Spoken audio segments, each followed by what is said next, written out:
Hey there. Forget the polished fairy tales you've been sold about the Middle Ages. The truth is darker and, strangely, quieter. Tonight, we're going to sit close to a forge that never truly cools, and we'll listen to a life being shaped the same way iron is shaped by heat, by pressure, by repetition.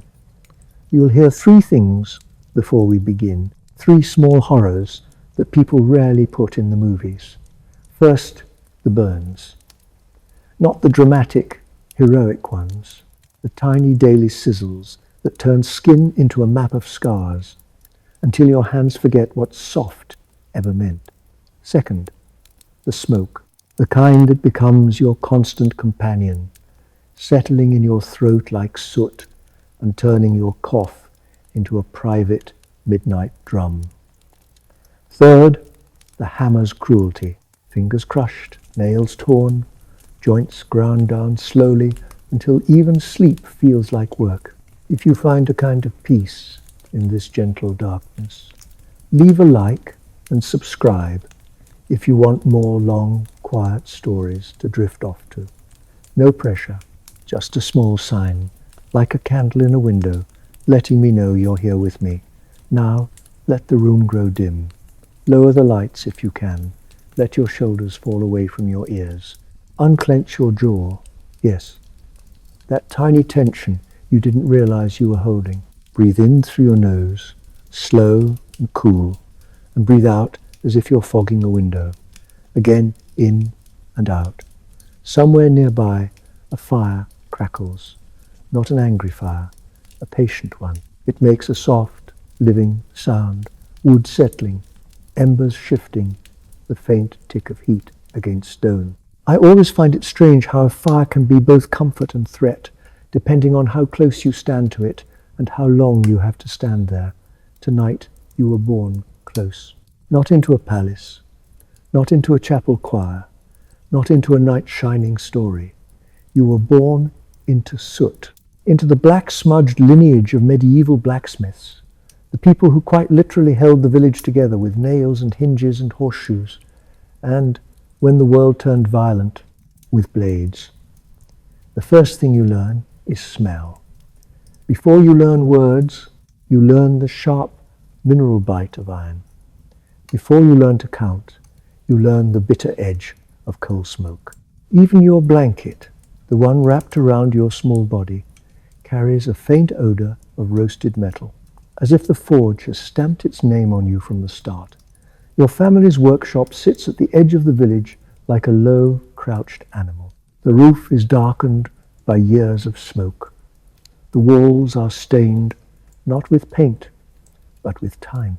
In the morning, when mist lies over the fields, and the hens fuss, and the church bell tries to sound holy, the forge is already awake. The door is thick wood, scarred by careless tools, and slammed in winter storms. When it opens, it doesn't swing gracefully. It drags, it groans, it exhales heat. Inside, the air is warm even in the cold months, and it's heavy, full of soot you can taste if you swallow too quickly. The floor is hard-packed dirt, gritty with iron filings. Every step makes a soft scrape, like sand underfoot. In one corner, a pile of charcoal waits like black bones. In another, a barrel of water sits with a skin of ash floating on top, ready for the hiss of quenching. And in the center, the anvil, a dark, blunt altar. It isn't pretty, it doesn't shine. It simply exists, dependable and scarred, its edges nicked by years of work. If you run your fingers over it carefully, when no one is watching, you feel tiny dents, little stories pressed into metal. Your father moves through this space like a storm that has learned to live indoors. He is not a gentle man, not because he hates you, because the forge has trained him to be economical with softness. His shoulders are wide, his arms thick from swinging a hammer thousands of times, his hands rough like bark. Smoke has carved lines into his face. His eyes, often narrowed against glare and ash, look as if they're always judging distance, heat, risk. His voice is a tool. Mostly he saves it. When he does speak, it's short, a grunt, a command, a warning. He doesn't explain the world. He expects you to watch it and survive it. You know that feeling when an adult's silence is louder than shouting? When you can sense a rule before it's said? That's childhood here. By the time you can walk without tumbling into the fire pit, you're expected to help. At first, it's small things. Fetching water from the well in a bucket that bumps your knees with every step. Carrying kindling that scratches your arms. Picking up dropped nails, always nails, while being careful not to touch the ones that have just been pulled from the coals and look deceptively calm on the ground. The forge teaches you deception early. Hot metal doesn't always look hot. Sometimes it glows bright, a clear warning, red to orange to almost white, like a tiny captured sun. Those pieces are obvious. You keep away, you respect them. But sometimes a bar of iron can look dark and harmless and still burn you if you brush it. That lesson arrives quietly, in a little sting, then a bigger sting, then a sharp pain that makes your eyes water. You pull your hand back, you stare at the skin blooming angry, and your father doesn't rush to comfort you. He watches, not cruelly, like a man checking whether a tool will hold. Then he says, almost softly, remember. The word lands heavier than the burn. And you do remember. Your body remembers. Your hands remember. Even when you're older and you try to sleep, sometimes your fingers twitch as if they're still dodging heat. The days stack up. The seasons pass in soot-colored layers. When other children chase chickens or skip stones in the stream, you learn the bellows. The bellows are made of leather and wood, stitched and reinforced, and they wheeze when you pump them, like an old animal trying to breathe. Each pull feeds the fire. Each push makes the coals glow brighter. The sound becomes part of you. Wheeze, thump, wheeze, thump. It is strangely hypnotic, honestly. If you stare into the heart of the coals long enough, you can forget everything else. The red glow pulses, the heat waves blur the air. The world narrows to breath and fire until your father's voice cuts through more or harder, or the worst one, spoken when you hesitate. Again, there are no holidays here. The forge doesn't take days off. The village doesn't stop needing things because a saint has a feast day. A plough breaks whether it's Sunday or not. A horse throws a shoe whether the bells are ringing or not. So you learn the rhythm of constant demand. Someone always arrives at the door, boots stamping off mud, a cap pulled low, a tool held out like an accusation. Can you fix this? They don't mean when you have time, they mean now. And your father nods, because refusing is not an option when your bread depends on the village's patience. He takes the broken thing, he turns it over in his hands, he judges the metal the way some men judge meat at market. Then he sets it near the fire, and the day begins again. As you grow, your tasks grow. At 6, you are officially his apprentice, which is a polite medieval way of saying you are a small, unpaid assistant with permanent soot on your face. You sweep the floor until your wrists ache. You restack coal until your nose is black. You fetch tools and learn their names by how they bite you. Tongs pinch, chisels cut, files scrape skin if you're careless. The tool bench looks like a rack of medieval cruelty, and you learn to move around it the way you learn to move around fire, slowly, with respect, with attention. Sometimes your father lets you hold the iron while he strikes. The bar is clamped in the tongs, glowing, and your arms tremble with the weight and the heat and the fear of dropping it. If you drop it, it will hit the dirt with a dull thud, sending sparks, and your father will go still for a moment. That stillness is worse than yelling, so you hold on, you sweat. The leather apron on your father crackles when sparks land on it. The smell of singed wool rises when a stray ember kisses your sleeve. Your eyes sting. Your throat feels dry. And yet, the sound of hammer on metal, clang, clang, clang, starts to feel like a heartbeat you can borrow. I've always found that sound oddly calming in a way that doesn't make sense until you live with it. It's certainty. It's cause and effect. You hit, the metal changes. The world, for a moment, is understandable. Then someone knocks again. A night squire this time, with a dented helmet and an impatient posture. A farmer next, holding a plough blade, chipped like a broken tooth. A monk later, needing a simple hinge repaired for a door that should have stayed quiet. The forge is never quiet. Even at night, after the fire is banked, you hear it in your bones. The ringing lingers in your ears like a ghost bell. You lie on a straw mattress, and the straw pokes through the fabric, and your muscles ache in places you didn't know could ache. Your hands throb. Your shoulders feel heavy. You close your eyes, and in the dark behind them, you still see the red of coal. You still hear the wheeze of the bellows. You still feel the heat, patient and waiting, as if the forge has leaned close and whispered, tomorrow. Morning arrives without kindness. In winter, the village wakes under a crust of frost. You can smell bread from other hearths, warm breakfasts you won't taste. You pull on your tunic in the dark, and the cloth is cold, stiff at the seams. Your fingers fumble with the ties, already swollen, though the day has barely started. The workshop door drags open, and warmth spills onto your face. It would be comfort if it didn't arrive carrying the taste of ash. Your father is always there first, always. I picture him in the early hours, pumping the bellows with the slow patience of someone feeding a beast of necessity. You take your place.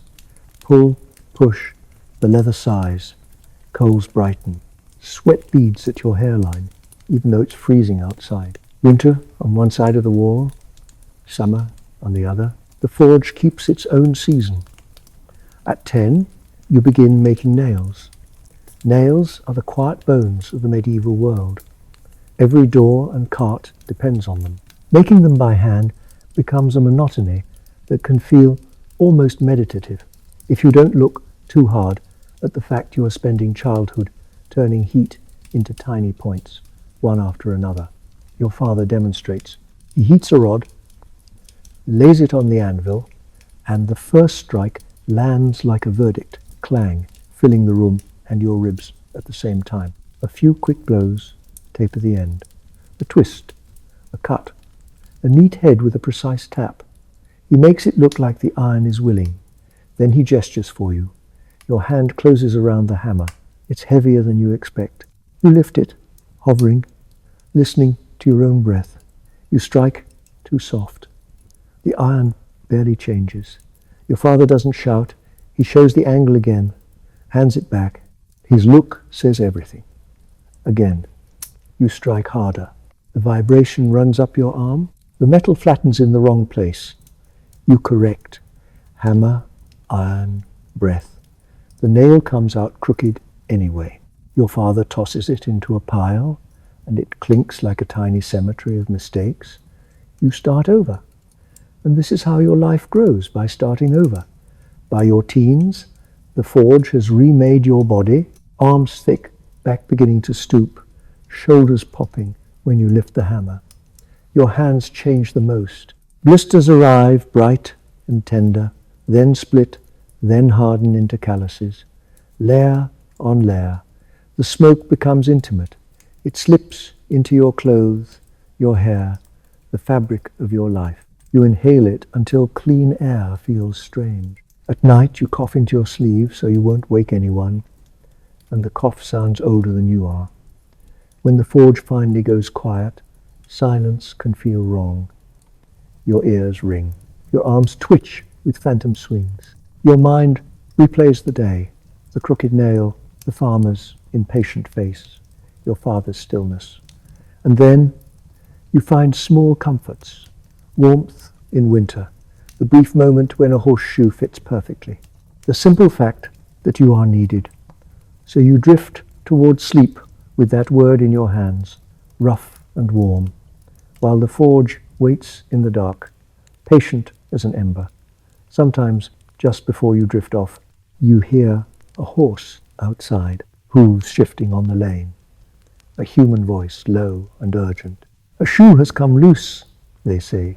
It can't wait. Your father's boots thud on the floor. He doesn't curse. He simply moves, as if sleep is for other people. You follow with a lantern, the flame wobbling in the night air. The stable smells of damp hay and warm animal breath. The horse's eye rolls, anxious. You whisper without thinking, a nonsense sound meant to soothe. Your father lifts the hoof, heavy as stone, and you hold the nails. In that moment, you understand. The whole village rests on small iron things, and tomorrow the fire will ask again. Quietly the forge remembers you in small sounds. It remembers the way your boots scuff the dirt floor before dawn. It remembers the pause you take at the doorway, that half breath where you brace yourself for heat. It remembers the way you wipe your palms on your apron, not to clean them, there's no real clean here, but to make your grip feel certain for one more hour. And you remember the forge, too. Even before you open your eyes, you can hear it. Not the fire itself, because the fire is banked at night, tucked under ash, like a sleeping animal, but the echo of it, the ringing in your ears, the phantom rhythm of hammer strikes, the wheeze of bellows. You know that feeling when your body wakes already tired, as if you worked in your dreams. That is your normal now. You sit up on your straw mattress. The straw shifts, scratchy, and the room is cold because the workshop heat doesn't follow you into sleep. Your blanket smells faintly of smoke, the way everything you own smells faintly of smoke. You swing your feet down and your knees complain with a quiet creak. You are young, but your joints don't know that. Outside, the sky is still a deep, bruised blue. Somewhere a rooster tries to invent a new song and fails. You pull on your boots and lace them with fingers that feel thick, clumsy, hardened. Your fingertips are blunt with callus. The laces slip once, and you have to pinch them harder than you used to. A small annoyance, a small loss, the kind of loss that adds up without asking permission. When you step into the lane, the air is cool and damp. Mist hangs low over the ground, softening the edges of fences and trees. You can smell wet earth. For a moment, you let yourself enjoy it. Honestly, it's the only clean thing you're going to get today. Then you reach the forge door. It opens with that familiar drag, and warmth slides over your face like a hand. Inside, your father has already coaxed the coals back to life. The glow is low at first, like embers under a blanket, then brighter as the bellows feed it. The light turns the workshop into a little world of red and shadow. Your father does not greet you with tenderness. He doesn't need to. His glance is enough. It says, "We work." So you work. There's a task waiting, always. Sometimes it's simple. Sharpen a kitchen knife, fix a hinge, make a handful of nails. Sometimes it's heavier repair. A plough blade cracked from hitting stone. Reforge an axe head that has been abused by winter wood. Shape an iron band for a barrel that must hold together through another season of hunger. You begin with the fire. You rake the coals, exposing hotter pockets beneath. You add charcoal in careful handfuls, watching the way the flame licks at fresh fuel. You pump the bellows until the fire breathes the way your father likes it. Strong, steady, hungry. The heat rises in waves, pressing against your face, drying your lips. Sweat forms on your back under your tunic, then runs down, slow and irritating. The workshop has its own smell, a layered scent that clings to you even when you leave. Coal smoke, hot iron, damp leather, old grease, the faint sourness of sweat that has been cooked into fabric over years. If you think too hard about it, you might feel sick, so you don't. You just breathe shallow and keep moving. Your father sets a bar of iron into the heart of the coals. You watch the colour. You always watch the colour. Your eyes have learned to read heat like a language. Dull red means workable but stubborn. Orange means pliable. Bright yellow-white means danger too hot, on the edge of burning away. There's a sweet spot you can feel in your bones, and when you see it, you know what to do. You pull the iron out with tongs. The tongs bite your palm, where the metal handles have warmed. The iron hisses when it meets air. You lay it on the anvil. Your father nods once. This time, you strike first. The hammer rises, then falls. Clang. The sound is sharp and satisfying and exhausting all at once. The vibration runs up your arm, settles into your elbow like a small ache. You strike again and again. Each blow changes the iron a little. Each blow is a conversation with something that will not speak back in words. I always find it strange how quickly the world can shrink to just that hammer, iron, breath. You stop thinking about time. You stop thinking about hunger. You stop thinking about the way your lungs sometimes burn when you inhale too deep. You become a rhythm. Then the iron cools. It cools faster than you want. It always does. The glow fades, the surface darkens, and suddenly the metal feels stubborn under your hammer. You curse under your breath, not loudly, not where your father can hear it clearly, just a small hiss of frustration. You lift the bar and return it to the fire. Heat, hit, heat, hit, over and over. The day unfolds like that, a loop. People arrive. People wait. People sigh, as if you are slow, on purpose. You learn to keep your face neutral. You learn to nod. You learn to swallow anger the way you swallow smoke. A farmer comes in with a plough blade, demanding it be ready before noon. His hands are cracked from cold, his eyes red-rimmed with fatigue. He is not your enemy, not really. He is trapped in his own cycle, just like you are. Still, the way he stands too close, the way he leans over your anvil, as if he owns your time, makes something hot and bitter rise in your chest. You push it down. Your father would tell you the same thing he has told you for years. A blacksmith survives by being useful, not by being liked. Sometimes a night's man arrives and the air changes. Even if the job is small, sharpen a sword, repair a dented buckle, you feel a tension in the room. Nights bring money, yes. They also bring power. Their boots are cleaner, their voices louder, their expectations sharper. They talk as if the forge belongs to them because their lord owns the land and the law and, in a way, the breath you take. You swallow again. You set the blade on the anvil and you work carefully. You don't want to be the one who angers a man who carries steel for a living. It's a dark thought, but it's true. The forge makes weapons and weapons make obedience. There are moments, though, when your work feels like creation rather than servitude. A horseshoe you shape fits perfect. You take it to the stable yourself because you like seeing the end of a task, the way the story closes. The horse is a big, warm presence in the dim stable. Its breath comes in soft clouds. The smell is hay, dung, and animal heat. You lift its hoof and feel the weight, the living strength. You set the shoe in place. The nails go in with crisp little taps. Each tap is small, precise, almost delicate compared to the thunder of the anvil. When the hoof goes down and the horse shifts, then settles, you feel something like pride. Not loud pride, quiet pride. The kind that sits in your chest and warms you for a minute. Then someone calls from the door again.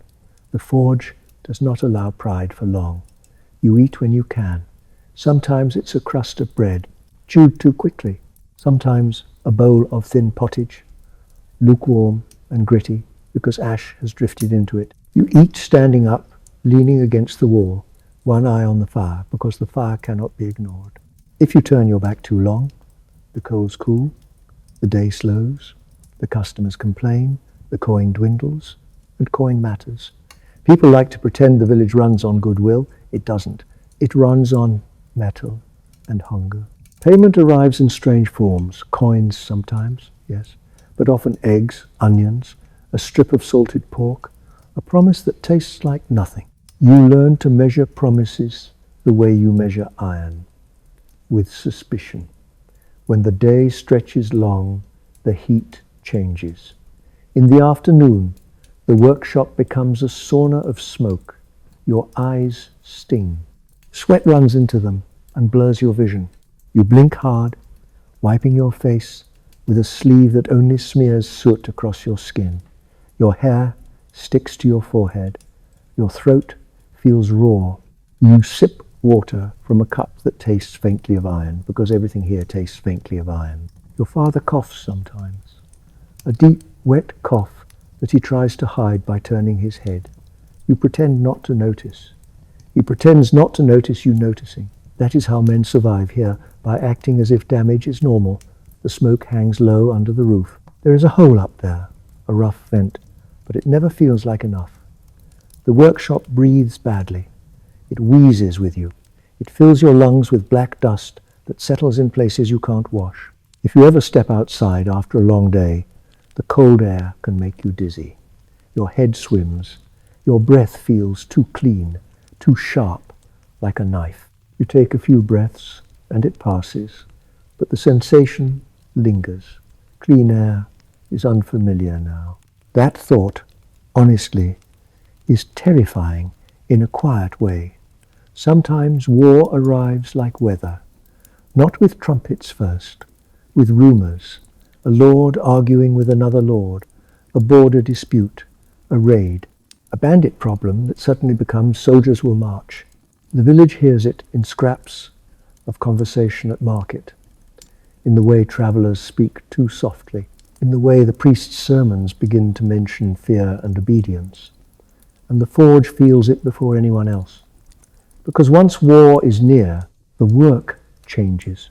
It becomes sharper, heavier, more urgent. Suddenly the orders aren't hinges and nails. They're spearheads, arrowheads, sword repairs. Helmets dented by practice, then by something real. Chains that need mending. Buckles that must not fail. Horseshoes by the dozen, because cavalry wears them down fast when men ride hard and frightened. The coins come more regularly, but so does the pressure. Your father moves faster. His jaw tightens. He speaks even less. The bellows pump almost constantly. The fire roars higher, hotter. You feel it on your face like a constant sunburn. Your hands ache, but you keep working, because when swords break, people die. And even if you don't want to think about that, the village will remind you by sending men back with blood on their clothes and fear in their eyes. You don't see the battlefield, not usually. You see its aftermath in metal, a blade that has struck something harder than it expected, a notch that wasn't there yesterday, a dent in a helmet that makes your stomach twist when you imagine what it took to put it there. Sometimes a man stands at the door holding a sword and you notice his hands shaking. He tries to act proud, he tries to act brave, but his eyes keep darting to the ground, and you understand without words that he has seen something he cannot hold inside. You take the sword, you set it in the fire, you fix what you can, and while you work, you listen to the quiet, because the quiet is where the truth sits. Truth, war, feeds the forge. Truth, the forge, feeds war. It's a loop that makes you feel cold, even while you sweat. At night, when you finally lie down, your body is exhausted in a way that feels hollow. Your arms buzz with fatigue. Your hands throb, as if the hammer is still in them. Your ears ring. You close your eyes, and the red of coals appears again, floating behind your lids like an after-image of the sun. Sleep comes in scraps. A little doze, a waking cough. A dream where you're hammering in silence and the metal never changes shape, no matter how hard you strike. You wake with your jaw clenched. You force it to relax. You breathe out slowly, the way you learned to do when you were small and afraid of the fire. And somewhere in the dark, the forge waits for you to return. You start to know your tools, like you know moods. Your hammer becomes an extension of your arm, and your shoulder learns a tiny click that happens when you lift it for the first strike.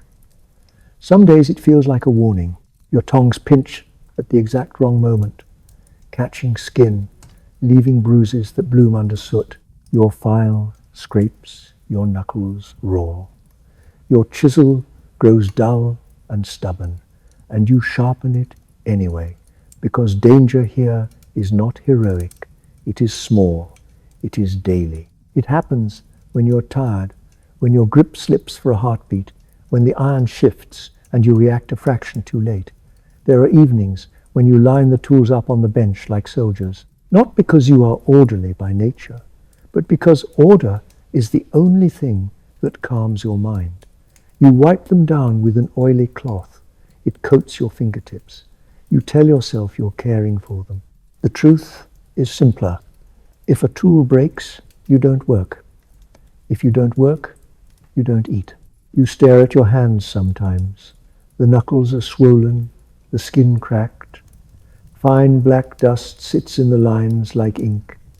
You flex your fingers and hear a soft pop, like tiny joints whispering. You try to remember what it felt like to do something delicate. The memory is vague, like a dream you can't fully keep.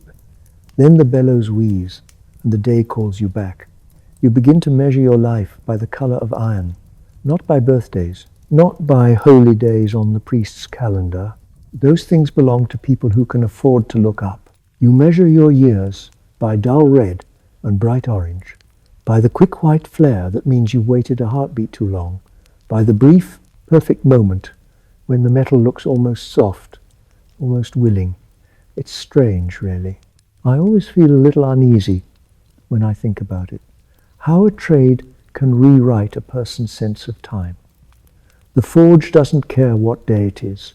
It only cares whether the fire is fed. So you feed it. Morning after morning, your hands reach for the bellows before your mind is fully awake. The leather squeaks, the coals stir. Ash lifts like grey snow and settles on your eyelashes. You blink, slow, you don't rush. Rushing is how people get hurt. And people get hurt here anyway. The burns come first, and then the crushes. At least, that's how it feels in memory. A burn can be quick. A kiss of heat, a sting, a blister that swells like a small moon on your palm. It hurts, yes, but the pain is clean, honest. You know what happened. You touched what you shouldn't. A crush is different. A crush is the hammer slipping when your wrist is tired. It's the tongs twisting in your grip. It's a horseshoe dropping at the wrong angle, landing on a toe. The pain arrives dull and heavy, like a door slamming shut somewhere inside your bones. You breathe in sharply, and your mouth wants to make a sound, but you swallow it. Your father hears pain the way he hears weakness, and weakness is expensive. So you learn the little rituals of endurance. You tuck your injured hand under your apron and keep moving. You flex your fingers until they obey. You wrap a strip of cloth around a split knuckle and tie it with your teeth because your other hand is holding hot iron. You keep your eyes on the work because the work doesn't pause to pity you. Sometimes, late in the day, you catch a glimpse of yourself in a bucket of water. The surface is never still. It's always trembling from footsteps, from vibration, from the faint tremor of your own breath. Still, you see enough. A face smudged dark, hair dusted with ash, eyes narrowed from smoke and glare. You look older than the village boys your age. Even if you're still young, your skin has a roughness to it, as if the air itself has sanded you down. And your hands look like they belong to a stranger, thick and scarred and stained. You rub your thumb over a callus and feel nothing at first. Then, under that numbness, a deeper ache, a private little pulse. You know that feeling, don't you? When a body becomes so used to pain that pain stops being a warning and turns into background noise. That's you now. That's the forge's gift. The village treats you like a tool, not with cruelty, most days, with something softer and sharper at the same time. Familiarity. People come to you the way they come to the well. They don't ask the well how it's feeling. They don't thank it for giving water. They simply expect it to be there. You stand at your doorway with soot on your cheeks, and villagers stream past like weather. A woman with a pot handle snapped clean off. A shepherd with a gate latch bent by a stubborn ram. A baker whose oven door won't close, who speaks as if bread will stop existing if you don't fix it by sunset. They all say just a quick thing, and they all mean, give me your time. You nod. You take the broken objects, you set them beside the fire, and while you work, you listen to their conversations. You hear about births and funerals, about who is sick, who is hungry, who is quarrelling with whom. You hear about taxes, always taxes. You hear the priest's latest warning. You hear rumors of trouble on the road. Your forge becomes a kind of village throat, a place where news passes through on smoky breath. It's intimate, in a way no one talks about. They see your arms and assume strength. They don't see the way your back stiffens when you straighten. They don't see your shoulders twitching at night. They don't see how you sometimes close your eyes for a second too long while the iron heats, letting the warmth on your face feel like sleep. Your father used to say free time is just the gap between one job and the next. Now you understand what he meant. There are moments when silence tries to enter the workshop, and you chase it away without thinking. You set something down. The hammer stops. The fire crackles softly. For a breath, there is nothing but the hiss of your own lungs, and that quiet feels wrong, like standing on the edge of a cliff in fog. You don't like it. You reach for the next task. You create noise because noise is proof you are still useful. Peace, when it comes, is not gentle to you. The village loves peace. The fields can grow. The roads are safer. The church bells sound less like warnings. Children laugh without flinching. For you, peace means fewer coins. You still have work, yes. There are always hinges, always nails, always broken tools. But the jobs that fill a belly are the jobs made for war. Blades, armor, arrowheads by the hundreds. It's a thought you keep to yourself because it's ugly. Still, it visits you at night. You lie on your straw mattress, your hands throbbing, and you think about how a good harvest depends on plows, and plows depend on you. Then you think about how a lord's ambition depends on steel, and steel depends on you too. Your trade is tied to life and death, and the tie is made of the same iron you hammer. When war returns, it returns as urgency. A messenger arrives with mud on his boots and fear in his voice. Your lord wants repairs now. The men are gathering, the horses are being shod, the armor is being checked, and suddenly your forge, which was merely busy, becomes frantic. The fire burns higher.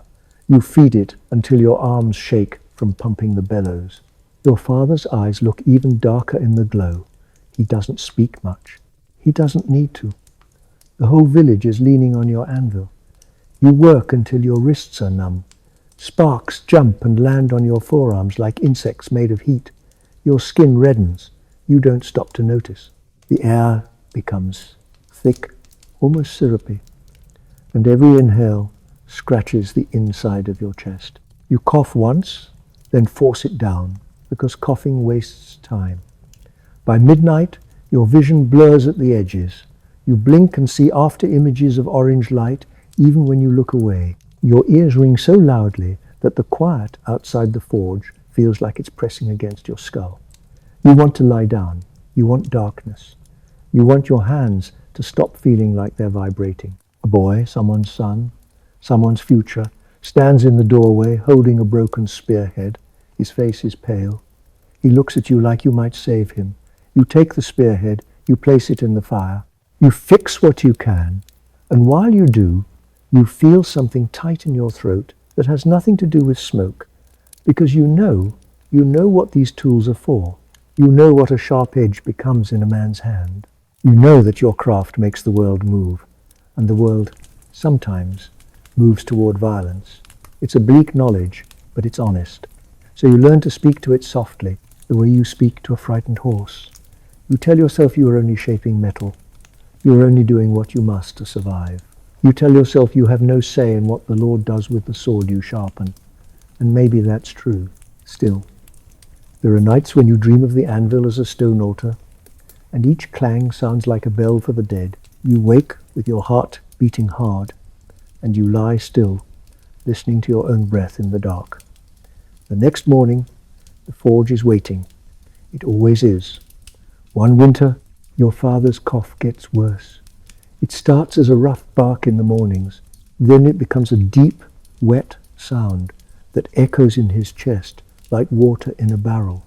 He turns away when it happens. He spits into the ash near the wall, quick and secret. You pretend you don't see the dark flecks in it. You do see them. You just don't want to know what they mean. He keeps working until one day his hand trembles when he lifts the hammer, just for a second, just enough for you to notice. His jaw tightens. He strikes anyway. The hammer lands slightly wrong. The iron shifts. He curses under his breath, a rare thing, and the sound of that curse makes your stomach drop, because your father, the forge's storm, is human after all. And you are next in line. You begin taking more of the heavy work, not as a ceremony, not as a speech. It happens the way all changes happen here, quietly, through necessity. You find your hands reaching for the larger hammer. You find your father stepping back, watching, correcting less, breathing heavier. The village starts looking at you differently. They speak to you instead of through you. They ask your opinion. They call you master sometimes, and the word feels too large, like a coat that doesn't fit. You shrug it off. You keep working. At night, you sit by the banked coals and rub oil into your cracked hands. The smell is sharp. Your fingers are stiff. The skin pulls when you bend it. You think about your childhood, about the first burn, about your father's single word. Remember, you smile a little, not because it's funny, but because it's true. You have remembered everything. Too much, perhaps. And somewhere deep inside, under the ache, under the soot, there is a quiet, steady pride. Not loud, not bright, just an ember you carry, even into sleep. There is a day that stays with you. It begins with rain, a thin, cold rain that turns the road outside your forge into mud that grips at boots and refuses to let go. You hear it. The soft slap of wet footsteps, the clink of a harness, the impatient snort of a horse. When the door opens, damp air rolls in, carrying the smell of wet wool and old leaves. A knight stands there, water beading on the edges of his mail, his horse shifting behind him, stamping little spatters onto your threshold.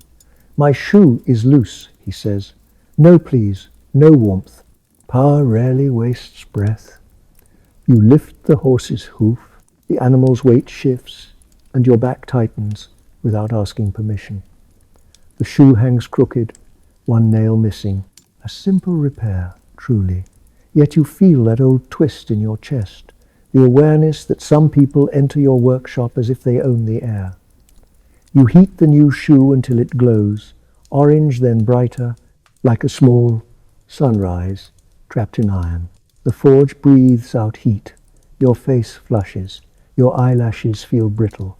You set the hot shoe against the hoof, and there is a quick hiss, a ribbon of smoke smelling of burnt horn. The horse flinches, then steadies under your hand. You hammer, tap not slam. The rhythm settles in, clean and bright. And for a moment, the rain outside fades, until there is only this measured strikes, iron fitting to hoof. Your hands remembering what your mind is too tired to explain. The knight watches in silence. Then he says, careless as a man flicking ash, "You lot make it look easy. Just banging metal, just banging metal. You keep your face calm. You keep your breath slow. You keep working." Inside, though, a thought rises, quiet and bitter, if it is so easy. Why are your hands ruined? Why does your father cough as if he is drowning on dry air? Why does the world's weight sit on your anvil? You don't speak it. You drive the nails in, clinch them tight, rasp the edges smooth. You pat the horse's neck and feel damp hair under your palm. The animal exhales a warm gust that fogs your fingers. The night tosses you a coin. It clinks onto the bench and spins, and he is already turning away before it rests, serving, creating, being needed, being dismissed, and still enduring. You close the door on the rain. The forge waits, patient as ever, and the warmth touches your face again, steady, familiar, almost kind. That long Manoi, I have always found it strange that a place so brutal can feel like home. Maybe that's what happens when you spend long enough in one kind of heat. It changes you, it quiets you, and so you breathe smoke and rain and metal, and you keep going. Later, when you finally sit, you notice the coin has left a faint, clean circle on the soot of your bench, a tiny bright ring, like the forge accidentally made its own moon. You trace it with a fingertip and the soot smears black under your nail. Your skin beneath is cracked, pale, almost tender. You think of all the hands that will hold the sword you sharpened, the plough you fixed, the hinge you straightened. You don't know their names. You only know the sound iron makes when it yields. And for one quiet moment, you let that sound be your prayer, steady, low, and private, like breath. Tonight, so, the years keep arriving like customers who don't knock. One day, you notice the boy in your workshop is not a boy anymore.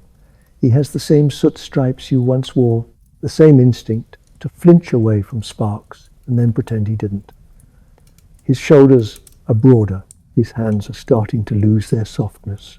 When he lifts the bucket of water, his arms don't shake the way yours did at his age.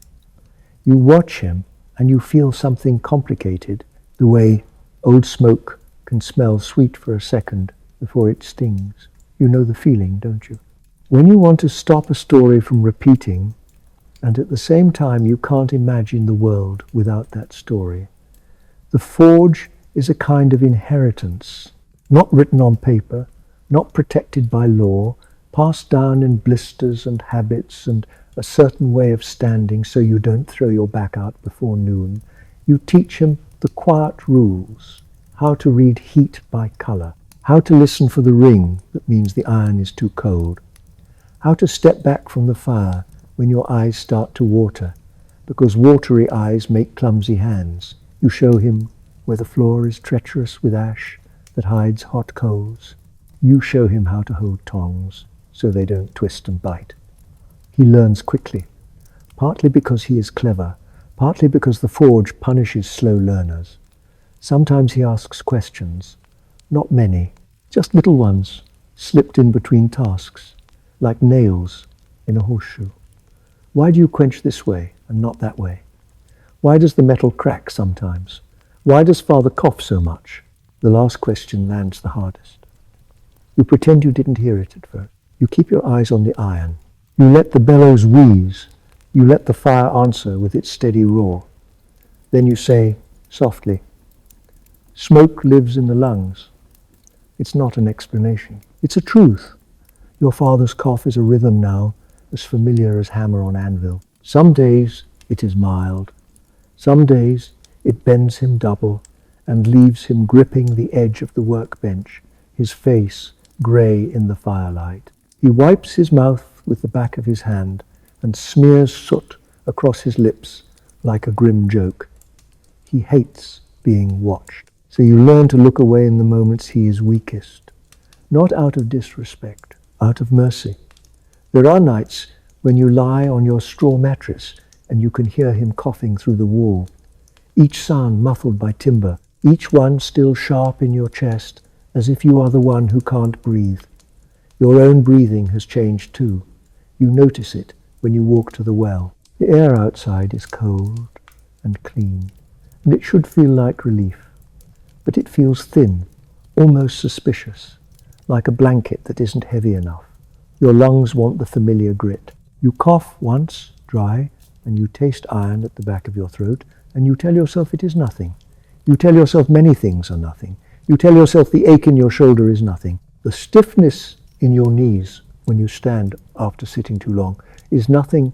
The way your fingers lock sometimes in the morning and you have to warm them near the coals before they open again. Nothing. You keep working. Because stopping feels like falling.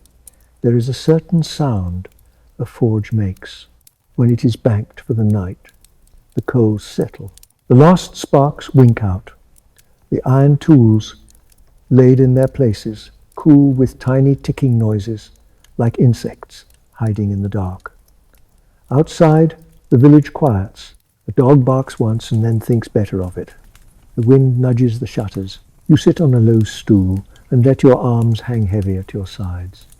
Your hands throb, deep and slow, a pulse that matches the heartbeat in your wrists.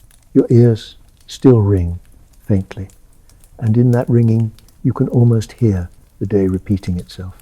Strike, strike, hiss, breath, strike. It's funny, I always found it oddly comforting that even pain can become predictable.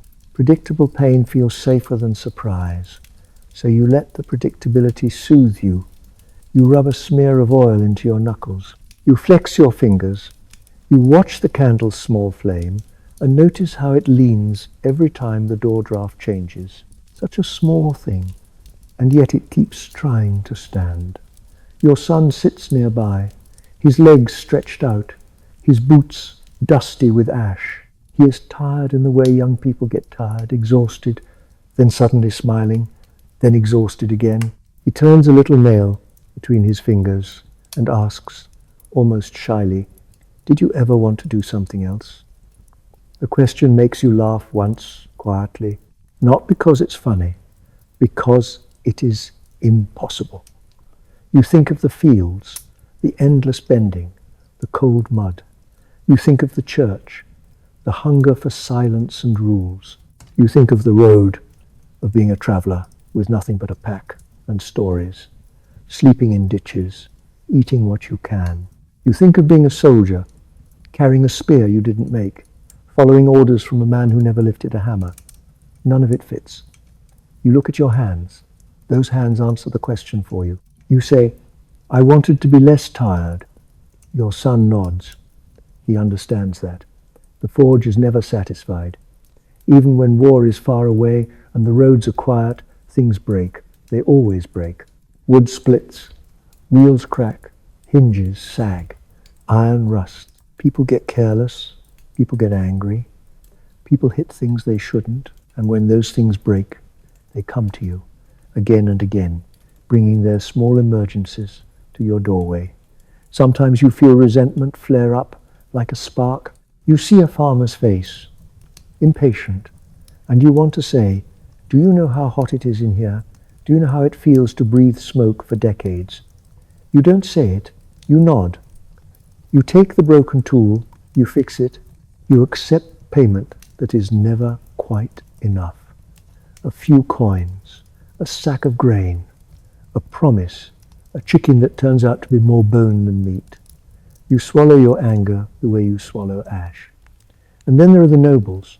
They arrive with polished armor and soft hands and the assumption that your time belongs to them. Sometimes they insult your work without realizing it. Sometimes they praise you, which is its own kind of insult because it still sounds like they are praising a clever dog. You learn a particular kind of calm. You learn to let their words float past you like smoke. You learn to watch their mouths move and hear only the useful parts, what they need, when they need it, how much they will pay. You learn to keep your face blank and your voice low. You become, in a way, a craftsman of your own emotions. Late one autumn, your father can no longer lift the heavy hammer. It happens quietly. He reaches for it, his fingers wrapping around the handle, and his arm trembles so badly the hammer's head taps the anvil instead of striking it. The sound is small, wrong. He freezes. He stares at his own hand as if it has betrayed him. You step forward. You take the hammer from him, as gently as if it is a sleeping child. You set it down. You don't make a fuss. You don't speak. Your father's shoulders sag. He sits. He looks at the fire and does not blink. For the first time, You see fear in him, not fear of death, fear of uselessness. It's a fear you recognize because it has been living in you for years, waiting for its turn to speak. That night, you bring him water. You hold the cup carefully because your hands are clumsy now in ways you hate to admit. You offer it. He drinks slowly. His cough rattles him. When he lowers the cup, his eyes are wet, and you realize, with a strange jolt, that he is not only your master, he is a tired man who carried a forge on his back for decades. You sit beside him. You listen to the coals. You say, "You did enough." He doesn't answer right away. His throat works. He stares into the ember glow as if searching for a word hidden in it. Then he nods once, just once. A small motion, but it feels like a door finally opening. After that, the work is yours, fully yours. The villagers start calling you by your name instead of the boy. They bring their problems to you. They complain to you. They argue with you about price. You find yourself repeating your father's phrases, and it startles you, hearing his voice come from your mouth. Hold it steady. Don't rush. Hit it harder. You catch yourself and smile, tiredly.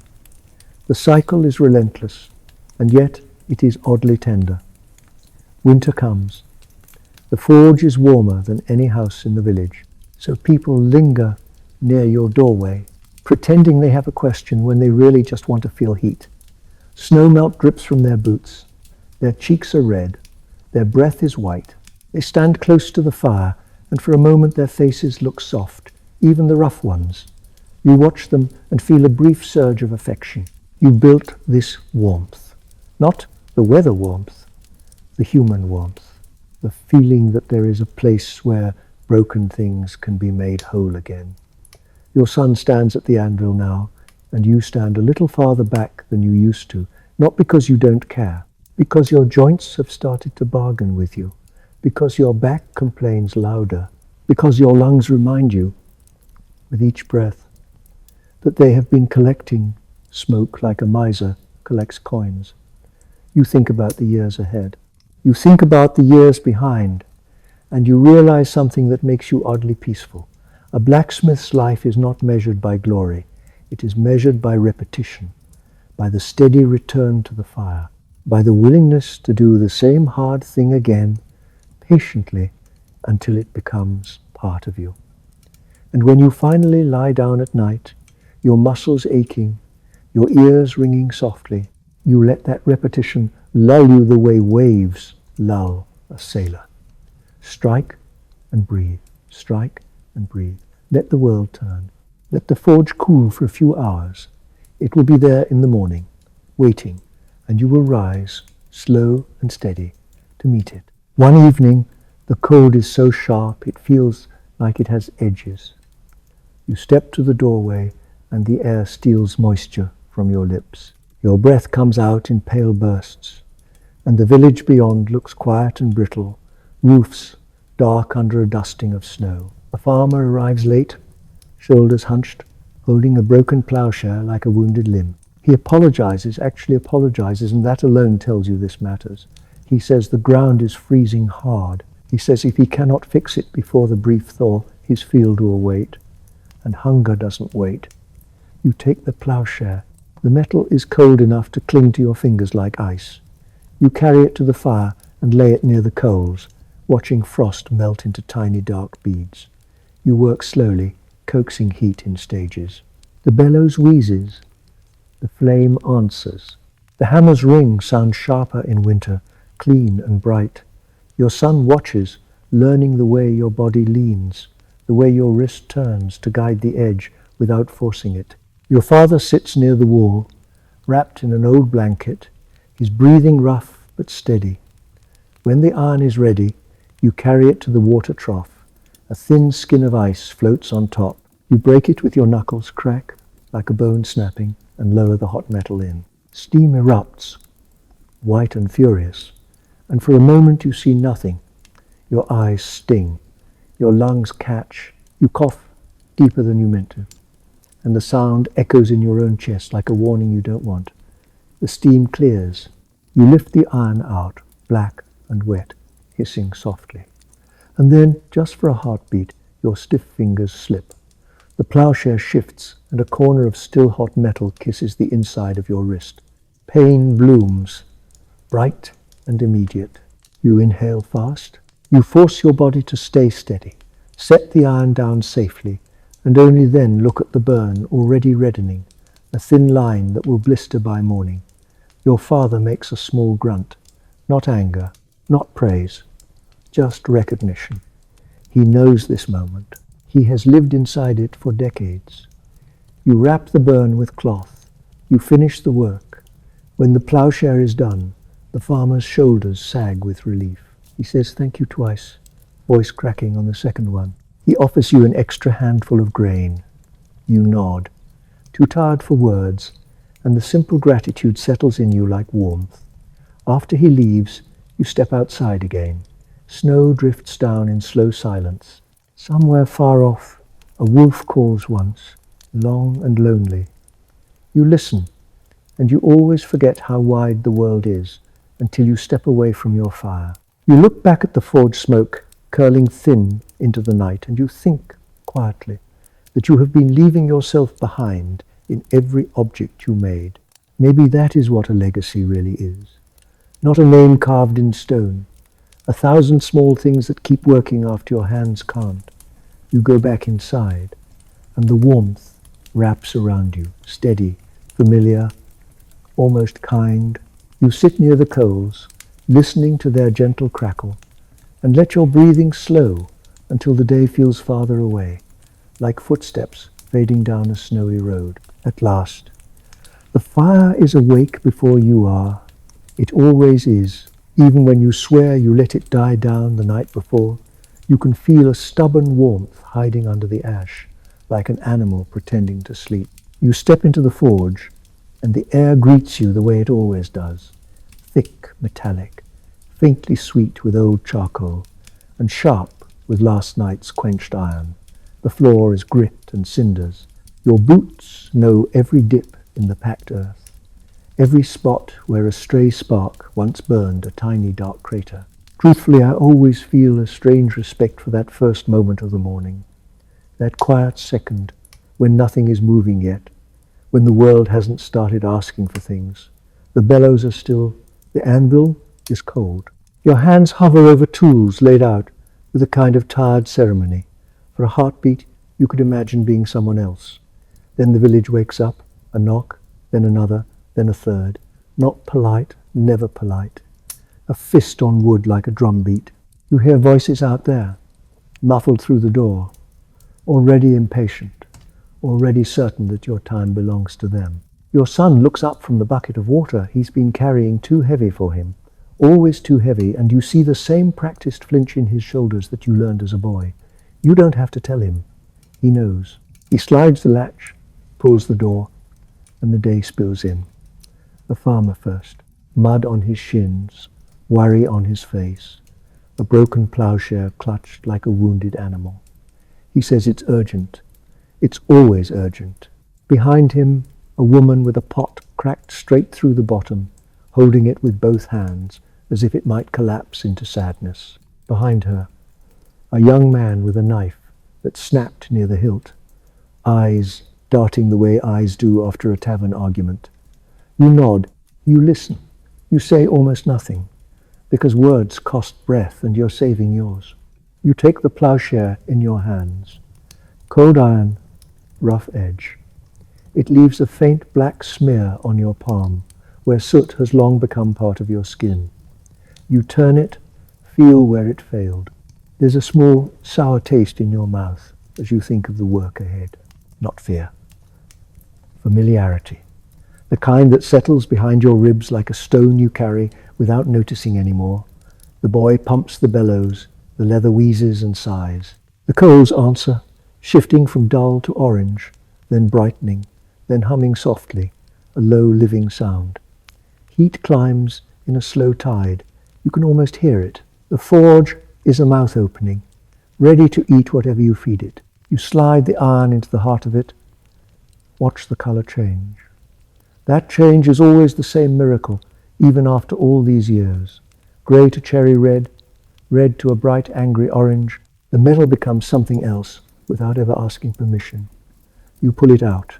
The first clang on the anvil rings through you, not just your ears. It lands in your bones. Your shoulder responds with a dull complaint. Your elbow clicks. Your wrist stings where an old twist never healed right.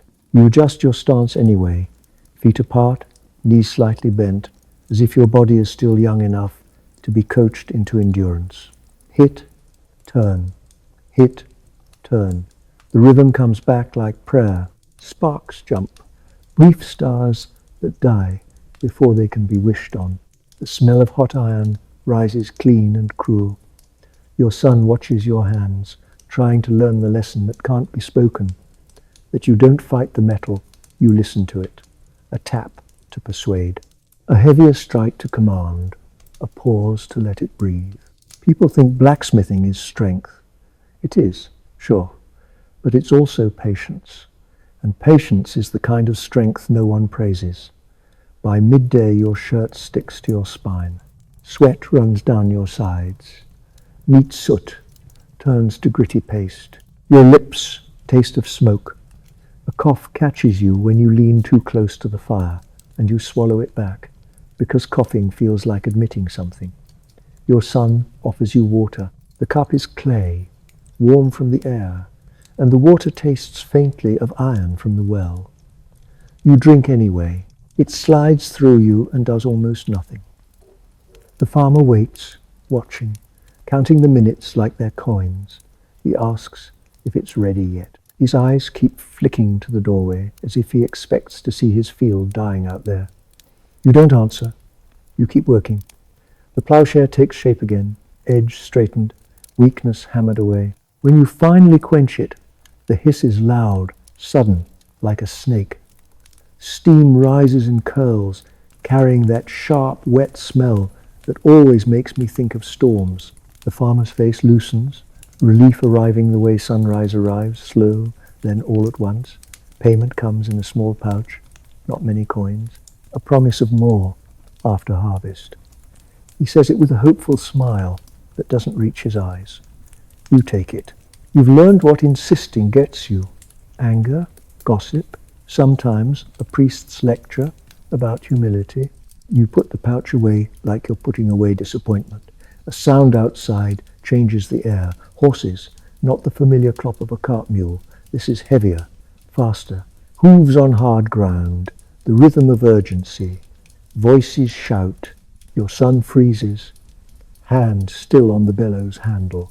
You know that sound, even if you've tried to forget it. Your body remembers before your mind does. A rider pulls up, red-faced, sweat-soaked, a strip of cloth tied around his arm in the colour of your Lord's house. He smells like wet leather and fear. He doesn't step inside fully, as if the heat might judge him. He says the word that always makes your stomach tighten. War. Not the grand kind in songs. No shining banners. Just a border dispute turned into a skirmish. A noble insult that needs answering in blood. The Lord wants spearheads, arrowheads by the hundreds. He wants repairs on mail and helmets. He wants it yesterday. You feel something ugly in yourself, quiet and honest. Relief. You hate yourself for it, and yet it's there. War means payment that isn't onions and promises. War means the Lord's men will bring coin, because coin is the language of urgency. War means you matter again, in a way the village never admits. Your son looks at you, eyes wide, and you realize he's never heard that word spoken as an order. He has heard stories, whispered ones. He has seen your scars. Now he's about to learn where some of them came from. The orders keep arriving, folded into scraps of parchment that smell of wax and damp hands. Lists, numbers, 50 arrowheads, 20 spear points. 2 sets of rivets for a broken hauberk. Each request sounds simple when spoken aloud, the way people say it's just a little fixing, as if iron is obedient. You look at the list and you feel your shoulders sink the tiniest bit, because you can already hear the hours inside those numbers. You can already feel the repetition in your joints.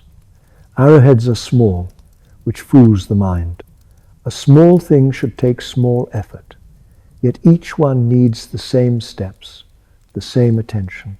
You cut the blanks from strip iron. The chisel bites with a sharp, satisfying snap. The pieces fall into a bucket with a dull clink, like teeth. You heat a handful at a time, watching them glow through the coal like embers in a buried fire. You pull one out with the tongs, lay it on the anvil, and begin. The hammer face kisses the metal, then strikes again. Hit, breathe, turn. Your son learns to hold the rhythm. His arms are thinner than yours were at his age, and his wrists shake sooner. But he keeps going. You hear his breath rasp a little, the cough still living in the back of his throat. You pretend not to hear it, because noticing feels like helplessness. You show him how to file the edges. The rasping sound of file on metal is softer than hammering, almost soothing, like a cricket song. For a moment the forge sounds gentle. Then a horse screams outside. It's a strange sound, high and wounded, and it pulls everyone's attention like a hook.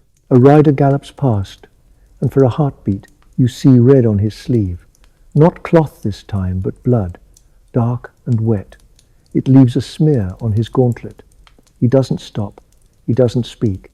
He just rides, as if the night itself is chasing him. You go back to your work, but something in you has shifted. The iron in your hands is suddenly connected to that scream. Each arrowhead is no longer a neat object. It's a decision. It's a future moment when someone's chest will rise and fall and then stop. You keep your face calm, because a blacksmith cannot afford to look haunted. Still, you feel the weight of it in the quiet places inside your mind. You know that feeling, don't you? When you hold something ordinary and it suddenly feels heavy with meaning, like a spoon that has fed a sick child, like a blanket that once belonged to someone who isn't here anymore. An arrowhead is just metal until you imagine it traveling through the dark, humming, finding flesh. You find yourself working more slowly, not because you're lazy, because you're careful. Care is the only way you can stay human in this. Late one night, after the village has gone quiet, you step outside with a bucket of ash. The sky's clear and sharp with stars. You tilt the bucket and the ash spills onto the ground in a soft grey cloud. It settles on the grass like frost. You stand still. Your hands hang at your sides, heavy. When you close your eyes, you can still hear the anvil. Your heartbeat has learnt its tempo. You wonder what it would feel like to have a silence so deep it could rinse that sound away. Inside, your son is asleep on a bench near the wall, curled up with his arms folded under his head. He should be in bed. You could wake him, send him home. You don't.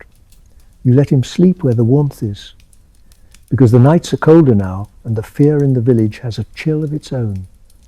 War isn't only on the roads. It's in the way people whisper. It's in the way doors are barred. It's in the way mothers grip their children's shoulders a little tighter. A week later, the Lord Steward arrives in daylight with 2 men-at-arms. Their boots are clean, their belts heavy with metal, and the way they look at your forge is the way a wolf looks at a sheep pen, calculating. Not cruel, just sure of its place in the world. The steward doesn't ask how you are. He doesn't ask how your son is. He reads from a scroll and says the levy is coming. More men will be needed, boys too, if they can carry a spear. Your son's hand pauses on the bellows. You feel it, even though you're facing the fire. That tiny pause is the sound of a childhood ending. You turn, slowly, wiping sweat with the back of your wrist. Soot streaks your skin. You meet the steward's eyes. You say, quietly, that your son is needed here. The village needs the forge. The Lord needs the forge. You say it like logic, like arithmetic. Remove the apprentice, lose the production. The steward listens with a polite expression that isn't listening. He says the Lord needs bodies too. For a moment you imagine grabbing the hot iron from the coals and pressing it to that man's fine sleeve just to watch the cloth. Smoke. The thought is quick and ugly. It passes. You swallow it down. You nod. That nod tastes like ash. After they leave, your son doesn't speak. He keeps pumping the bellows with a fierce, silent determination. His eyes are fixed on the coals, as if he can burn the future away. Your own hands shake once, barely. You hide it by reaching for a tool. Days blur. You work until the candle stubs are nothing but little pools of wax. You work until your vision swims, until the world around the forge turns soft at the edges. One afternoon your tongs slip. It happens in a blink, sweat on metal, a tiny betrayal, a glowing piece falls. It lands against your forearm. The pain is immediate, bright, clean. Your skin hisses. You don't scream. You don't even swear, not out loud. You clamp your teeth together. You plunge your arm into the water bucket. The burn throbs under the cold like a second heartbeat. Your son looks up, frightened. You tell him it's nothing. Your voice sounds calm, but your eyes are wet for a moment, not from pain alone, from the sudden certainty that your body is not infinite, that the forge will take its payment sooner than you want. That night, the burn weeps under a rag. It smells faintly sweet, like cooked meat. You lie on your straw mattress, and you can't get comfortable. Your arm aches, your back aches, your lungs feel tight, your mind drifts, but it doesn't rest. In the half-sleep where thoughts turn strange, you see arrowheads floating in dark water like fish. You see your son's face behind smoke. You hear the horse scream again. You wake before dawn. The room is cold. The world is still. You sit up slowly, listening to the quiet. And for a moment, you let yourself pretend you are alone in time, as if no one will knock, as if no one will demand, as if war is a story happening far away. Then, softly, from the corner, your son coughs in his sleep, and you rise. You feed the fire. You begin again. The levy comes at dawn, as if darkness is the only courage men like this can borrow. You hear them before you see them. Boots on frozen ground, the jingle of metal, a low murmur of voices trying to sound casual. Your forge is warm, your hands already black with soot, and the first heat of the day is rising from the coals like breath from a sleeping animal. Your son is behind you, pumping the bellows. He's quieter than usual. When he coughs now, he turns his head away, as if shame can hide smoke from the lungs. You pretend you don't notice.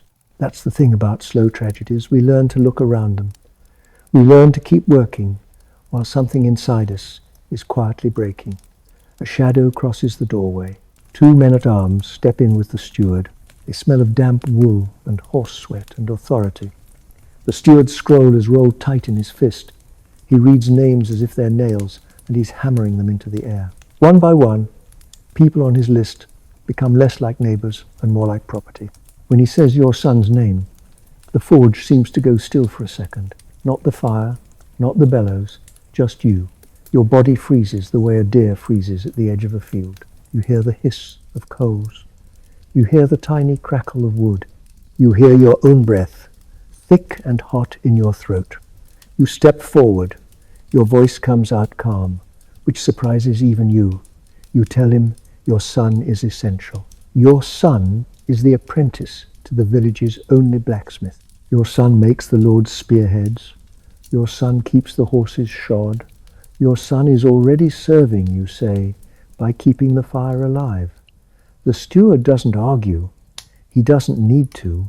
He just looks at you with the polite emptiness of a man who has never been refused by anyone who matters. Then he gestures to the two men beside him. They don't grab your son like a thief. They don't hit him. That would be messy. They simply step closer, one on each side, and your son stands there with his hands still half raised, bellows handle forgotten. He looks at you, he looks at the forge, his eyes flick to the anvil, to the tongs, to the familiar tools, as if they're people who might speak up for him. I always find that moment unbearable. The moment when a child realizes the world has rules that don't care about work or loyalty. The moment when effort doesn't protect you. It just makes you useful until someone decides they need your body more than your skill. Your son swallows. He nods once, like he's agreeing to a lesson. He takes off his leather apron and folds it with slow care, smoothing the creases with his soot-stained palms. He sets it on the bench. That small gesture feels like placing a piece of his childhood down where it will stay. You want to say something that sounds like a father in stories, something brave, something clean, but your mouth is dry. Your tongue feels heavy. You manage, finally, to tell him to keep his head down, to listen, to come back. He gives you a thin smile. Then he leaves with them, and the doorway fills with cold light. And after they're gone, the forge feels too large, too hollow, as if the heat has no one left to bite. For a long time you don't move. Your hammer's in your hand, but it's just dead weight now. The fire is still hungry. The bellows sits silent, like a collapsed lung. You stare at the apron on the bench. The black handprints on it look like ghosts. Eventually, because the world doesn't stop, you force yourself to work. The Lord's order list is still pinned near the door. The village will still knock. War will still chew through iron. You take a bar and slide it into the coals. You pump the bellows yourself.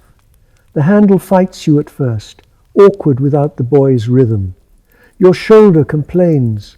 The fire grows anyway, because fire doesn't ask who is tired. You make spearheads alone. The repetitive work becomes a kind of trance. Heat, hammer, quench. Heat, hammer, quench. Each hiss is a word you can't say. Each spark is a small, bright grief that dies too quickly. Days pass. Then a week, then another. The air turns sharper. Frost gathers on the edges of puddles.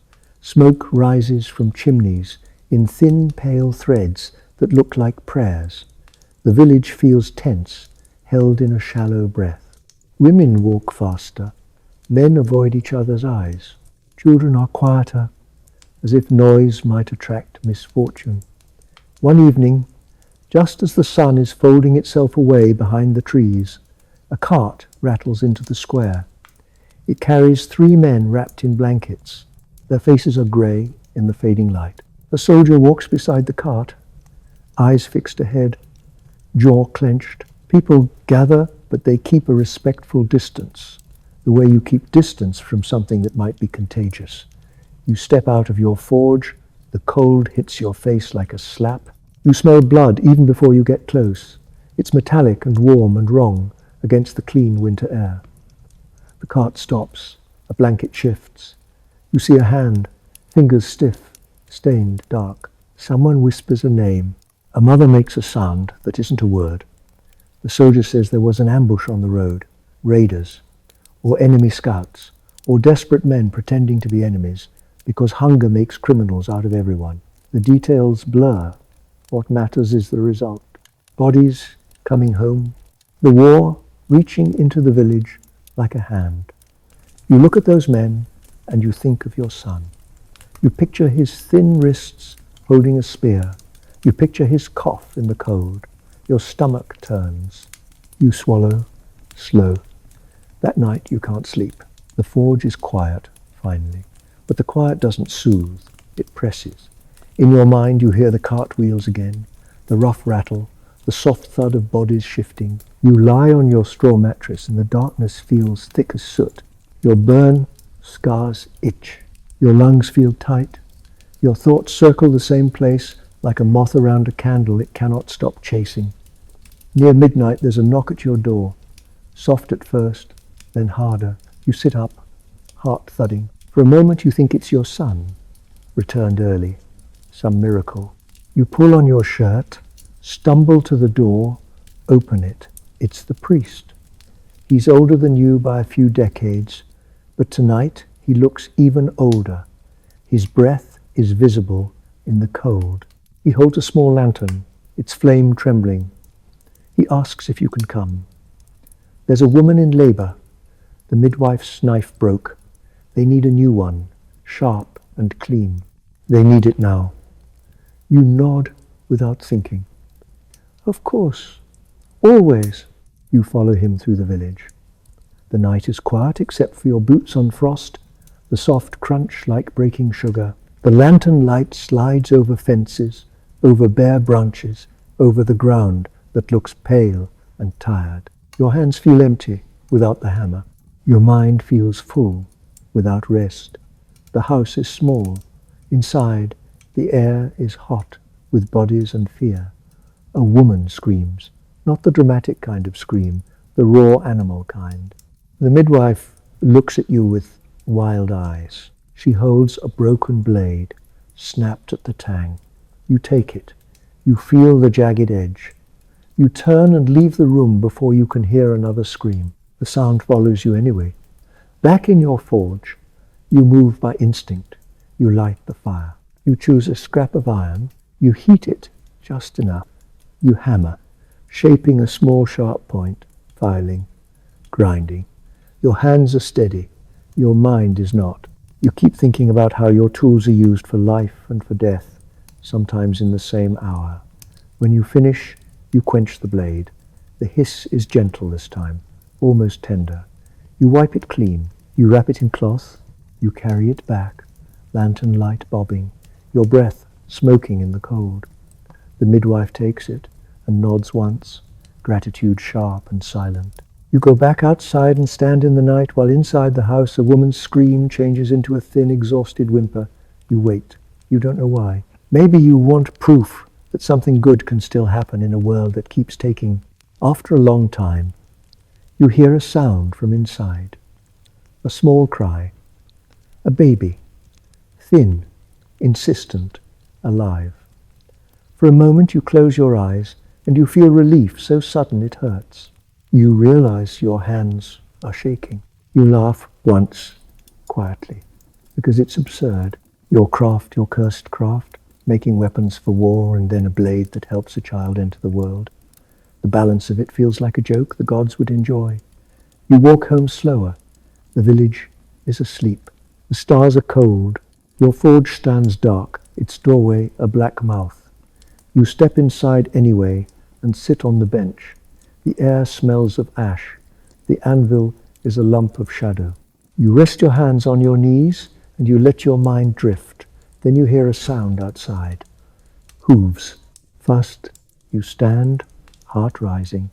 You move to the door. You open it. A rider is there, swaying in the saddle. His face is smeared with mud. His eyes are bright with fever or fear. He says your name. He says your son's name. He doesn't say it kindly. He says it like he's dropping something heavy into your hands. Your son has been hurt, he says. Not dead, not yet. A cut, a deep one. The boys at the Lord's Hall, they need bandages. They need nails for a splint. They need the blacksmith, because the blacksmith knows wood, knows metal, knows how to hold a thing still while it heals. You run. You don't remember deciding to. Your feet move before your thoughts. You grab your lantern. You grab a bundle of cloth. You grab a handful of nails, a strip of iron you can bend into something useful. You run through the village, breath tearing at your throat, boots slipping on frost. Your lungs burn. Your chest aches. Your body is old for running, but terror is a young kind of strength. The Lord's Hall looms, dark and hard. Torches flicker at the entrance. Guards let you in because your face is familiar and because fear has made you bold. Inside, the air smells of ale and wet wool and blood. They take you to a side room. Your son is on a table. His eyes are open. Thank whatever listens in the dark. His face is pale. His lips are grey-blue from cold. His cough is gone, replaced by something worse, a wet gurgle when he breathes. The cut is in his thigh, near the groin. Someone tried to bind it. The cloth is soaked through. Blood has dried in dark patches, sticky and stiff. You touch his forehead. It's hot. Fever. He looks at you and tries to smile. His eyes shine with tears he won't let fall. You know that feeling when you want to be gentle, but the world is not gentle, so gentleness becomes a kind of rage. You ask what happened. No one answers clearly. A practice drill, a stumble, a blade too close. It doesn't matter. It's done. You press cloth to the wound. You tell him to breathe. You speak to him in a low voice. Steady, the same voice you use when metal threatens to crack. Easy, slow, stay with me. They bring boiled water. They bring herbs. The Lord's healer mutters words that sound like prayers and measurements mixed together. You watch your son's chest rise and fall. Each rise feels like a borrowed coin. Each fall feels like a risk. You make a splint. Your hands know how to make things that hold. You shape thin strips of wood, bind them with cloth, reinforce with metal, not too tight, not too loose. The work calms you. The work is something you can control. You wish you could hammer the fever out of him the way you hammer weakness out of iron. Hours crawl. The torches burn down. Smoke gathers near the ceiling. Somewhere in the hall the man laughs at a joke you cannot hear. It makes you want to break something. Your son drifts in and out of sleep. When he wakes, he whispers that he was trying to do well, that he didn't want to shame you. He says it like a confession. You feel your throat close. You tell him, truthfully, that he has never shamed you. You tell him you're proud. The words taste strange in your mouth, like you're speaking a language you were never taught. At some point, near the edge of dawn, the bleeding slows. The healer says the gods are kind. The healer says the boy might live if infection doesn't take him. Might. That word is a blade. They let you stay. You sit beside your son. The room is dim. The air is cold despite the torches. You watch his eyelashes flutter with dreams. You wonder what he's seeing. Fire, iron, home. You wonder if he dreams of the forge as a place of safety or a place that stole his lungs. As the first light of morning leaks through the cracks in the shutters, you finally let yourself rest your head back against the wall. Your eyes close. Your mind floats. You hear the distant sound of a hammer in the hall, someone repairing armor, someone else continuing the work, as if your world hasn't cracked open. And in that drifting half-sleep, you realize something quietly terrifying. Even if your son survives, nothing will ever be the same. Outside, the wind combs the bare trees, and your forge waits in the dark. You breathe in, slow, tasting ash, tasting hope, just this night. The boy sleeps in shallow waves, like water that cannot decide whether it wants to be calm or stormy. Each breath catches at the back of his throat, then lets go. You count them without meaning to. 1, 2, 3. And when a longer pause comes, your own lungs tighten as if they're tied to his. The Lord's healer has gone quiet in the corner. A bundle of herbs on the table, a bowl of water gone cold. A candle burns down, its wax sliding in slow tears. The room smells of smoke and damp wool and the faint sharpness of crushed leaves. Outside the shutters, dawn keeps trying to arrive, but the sky is stubbornly grey, as if even the morning is afraid to look in. You sit with your back against the wall, legs folded awkwardly, hands resting on your knees. Your fingers still carry the memory of heat. They twitch sometimes, phantom hammer swings, an old habit that visits you when you're forced to be still. Truthfully, I always feel a little uneasy in moments like this, when a man who can shape iron is suddenly helpless, reduced to waiting, reduced to hoping, reduced to listening for the smallest change in another person's breathing. Your son stirs. His eyelids flutter. He does not wake fully. His mouth moves as if he's chewing on words in a dream. You lean closer. The room is so quiet, you can hear the soft crack of the candle wick as it burns.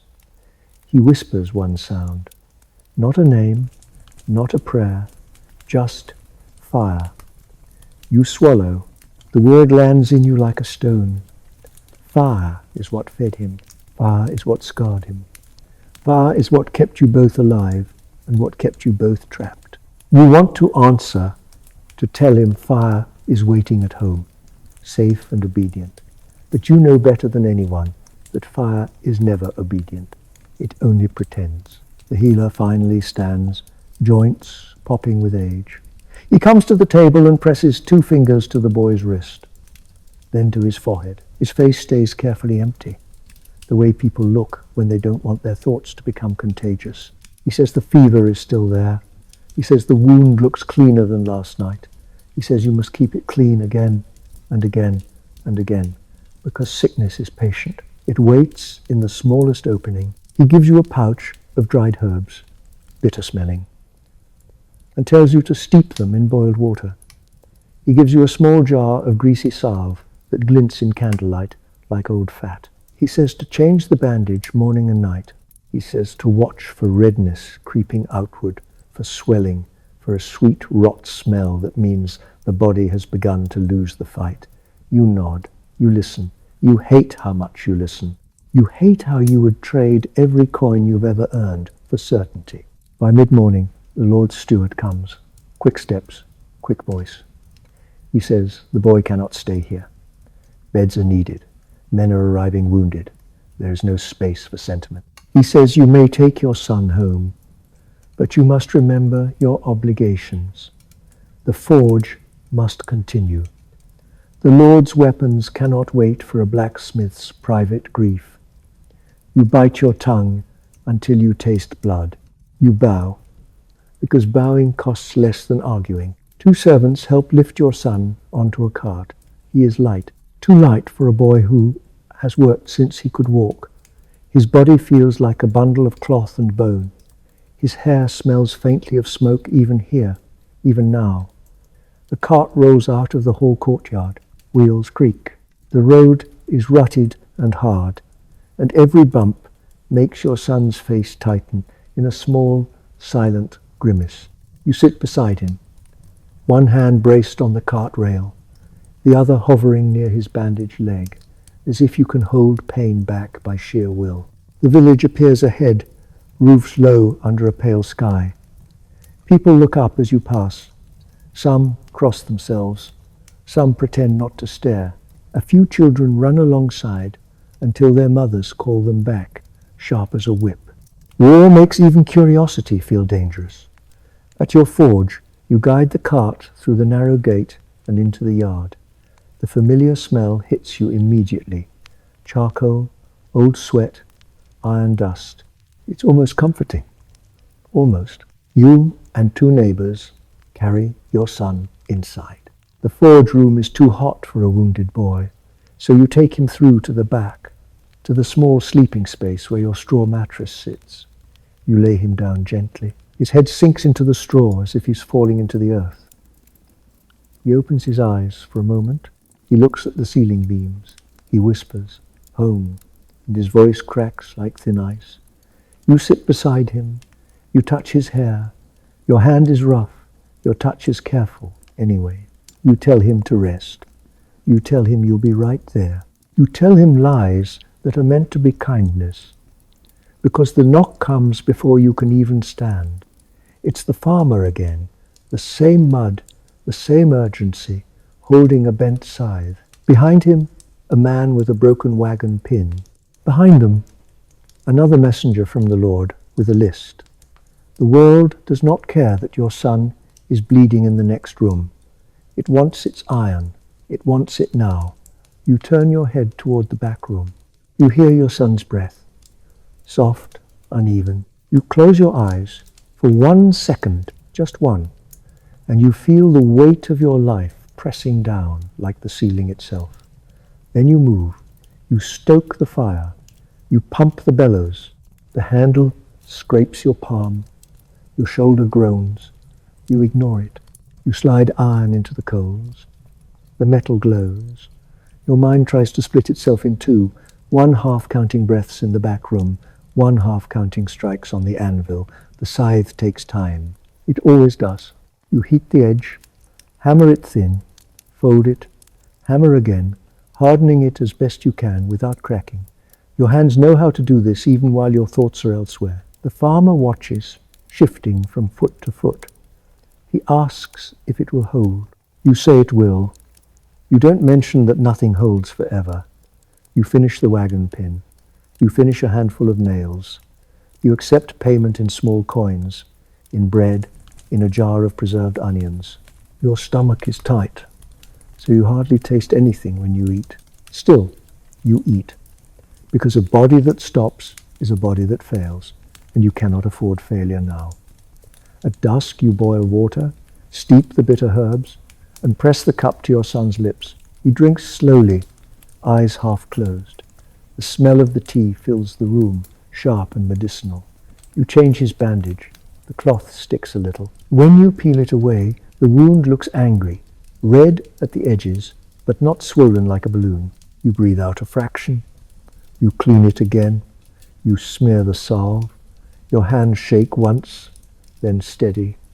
You wrap the cloth tight enough to hold, loose enough to let blood move. You sit back on your heels and realize your own breath was held the whole time. It comes out in a shaky sigh. Night arrives and the village goes quiet. The forge cools to a dull warmth. You sit on the bench near your son's bed. The candle flame moves slightly with each draught. Shadows sway on the wall like slow dancers. Your son sleeps. Sometimes his brow furrows, sometimes his hand twitches. You listen to his breath until it becomes a rhythm you can trust. In the dark, your thoughts wander to the old stories people tell about blacksmiths. They call you necessary. They call you strong. They call you cursed. They say you work too close to fire, so the underworld recognizes you. They say iron is a boundary against spirits, against witches, against the things that whisper in the fields at night. You've never cared for those tales. Still, tonight, with your son fevered and the village trembling, the stories feel closer. The darkness outside the door feels thicker. The wind sounds like it's speaking. Near midnight, you hear it, a soft scrape at the door. Not a knock, a drag, like wood against stone. You hold your breath. The scrape comes again, slow, deliberate. Your hand finds the hammer without thinking. The handle is familiar, comforting as a heartbeat. You move to the door, each step careful, silent. You press your ear to the wood. You hear breathing, not the wind. Something warm, close. Then a whisper, low and trembling. Please. You unlatch the door just enough to see.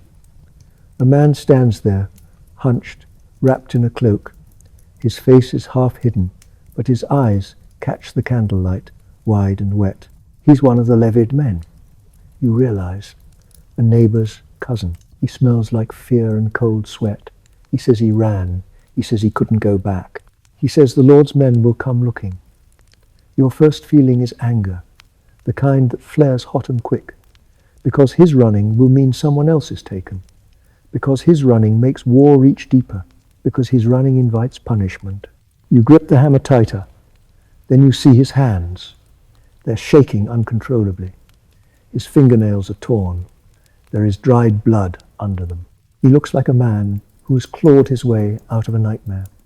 He says he watched 3 boys die in a ditch. He says he can still hear the sound they made. He says he can't breathe when he thinks of it. He begs you for a place to hide for just one night. You stand there, hammer in hand, looking at him, and you feel the forge behind you, warm, alive, a place that has always demanded work, never mercy. You think of your son sleeping. You think of the steward's cold eyes. You think of the cart with bodies. You step aside.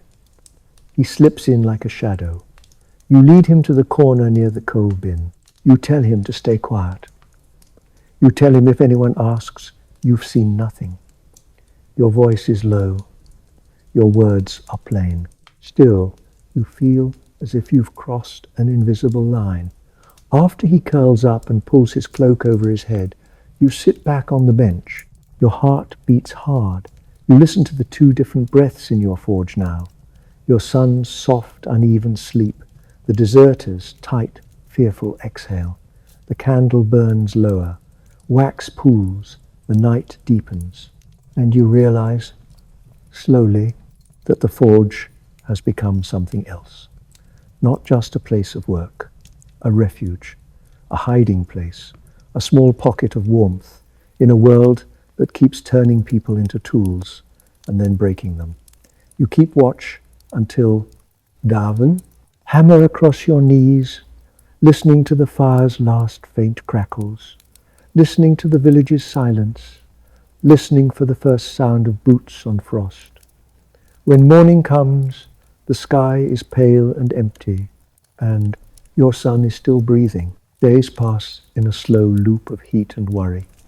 You wake before the sun, touch your son's forehead, and decide by the warmth of his skin whether you're allowed to hope today. You boil water until the pot hums.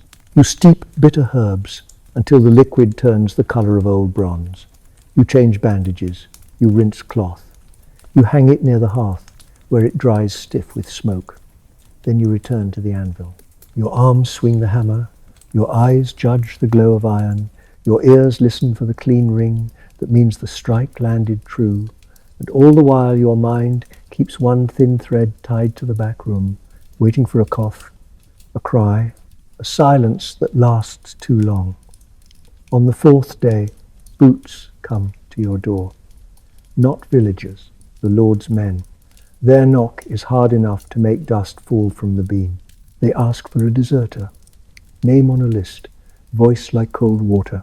You feel your stomach drop. The man you hid is in the corner, trying to become smaller than his own fear. You lift the board that covers the shallow pit where you keep scrap iron and slag. It smells like rust and dead ash. He slips down, curls himself tight. You set the board back, toss a bent horseshoe over it, then open the door with a face that tries to look empty.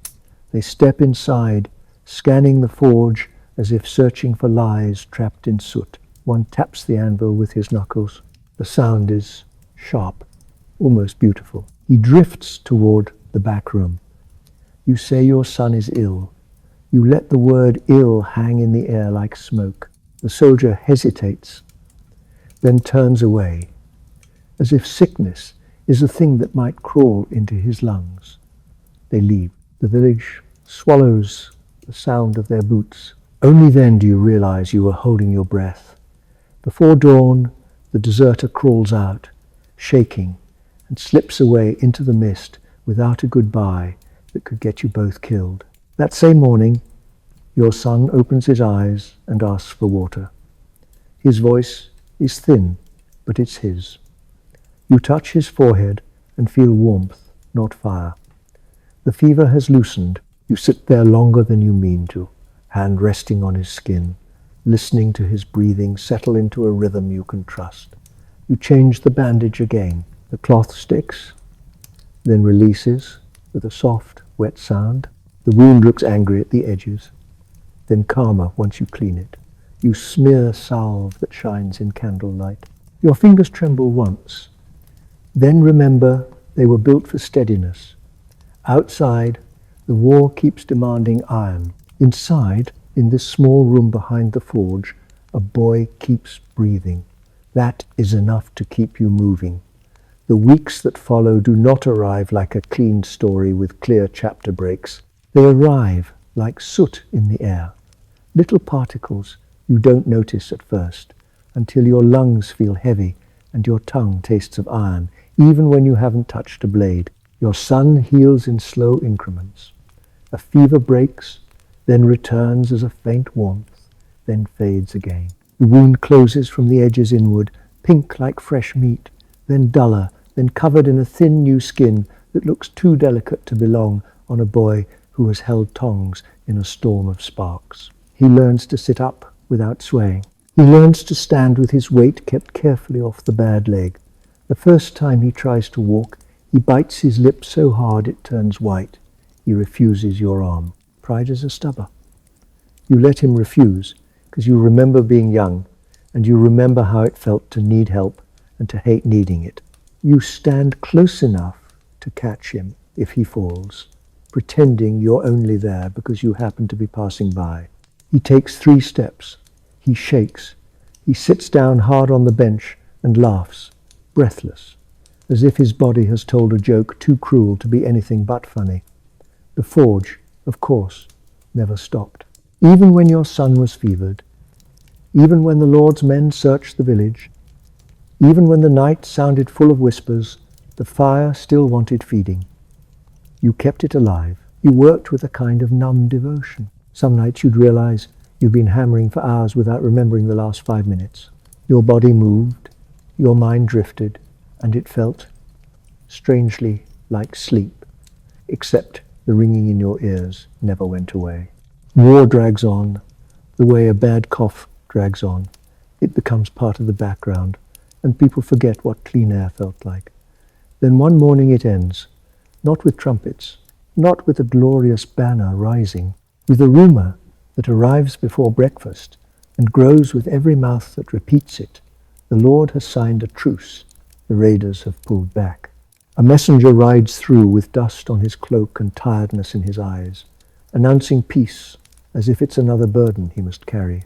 The village reacts in small, cautious ways. A woman dares to hang laundry outside without glancing down the road every 10 seconds. Children linger in the lane a little longer. Someone laughs too loudly, then stops, startled by their own sound. You should feel relief. You do, in a way. Your chest loosens, your shoulders drop. You realize you've been holding tension like a tool in your grip. Then the relief tilts into something else, because peace, for you, means fewer orders, fewer coins, the same hunger, just quieter. It means the Lord no longer needs a dozen arrowheads by sunset, but the farmer still wants you to mend his scythe for 3 onions and a promise. It means people start smiling again, and in that smile they forget how much they needed you yesterday. Your son sits by the doorway on his healing days, watching the street. The air is crisp. The light has that pale winter clarity that makes every breath look like smoke. He asks if the war is truly over. You tell him it is, because you want it to be true. He nods, then goes quiet, gaze fixed on nothing. You can see it in him, the way a loud night stays in a person even after morning comes. He starts helping again, slowly, not with heavy lifting at first, just sweeping, sorting nails, pumping the bellows for short bursts, stopping when his leg aches. You pretend not to notice the way he hides the grimace. You pretend not to notice because he's trying so hard to be himself again. One evening, when the forge is cooling and the last red of the coals looks like a sleepy eye, he asks about the deserter you hid. He says he heard they found a body in the marsh. He says some people think it was Thomas. He says some people think it was a thief. He says it doesn't matter, because the dead are always anonymous to someone. You don't answer right away. Truthfully, I always feel lopsided when I think about that night, how easy it was for a man to vanish, how easily a life can slip out of the record, like a spark that dies before it lands. You tell your son you don't know what happened. That's almost true. You tell him sometimes the only mercy the world offers is the chance to disappear. He listens. He doesn't agree or disagree. He just watches the coals dim. Seasons move. The village returns to its older rhythms. The priest talks about gratitude. The tavern fills again. Weddings happen. Babies arrive. People argue about fences and pigs instead of armies. The problems get smaller, but they never stop. Your body, though, is a different story. You notice it the way you notice a crack forming in an old tool. First as a faint annoyance, then as a worry you can't ignore. Your shoulder aches in the morning before you even pick up the hammer. Your hands go stiff when the cold comes, fingers not wanting to close around anything. Your cough grows deeper. It starts as a dry rasp, then becomes something that lives in your chest. Sometimes, when you spit, the phlegm is dark. Not blood, not yet, just the color of your work. You try not to show it. Blacksmiths are meant to be sturdy. People expect you to be solid, like the anvil. They forget the anvil can crack too. They forget iron can fatigue if you strike it wrong enough times. Some days you catch your reflection in a bucket of water and hardly recognize the man looking back. Your hair is more grey than soot now. Your face is lined the way hammered metal is lined, not pretty, but patterned by repetition. Your eyes look tired even when you've slept. One night, after a long day of small repairs, you sit by the hearth with your son. The forge is quiet. The world outside is quiet. The kind of quiet that feels earned.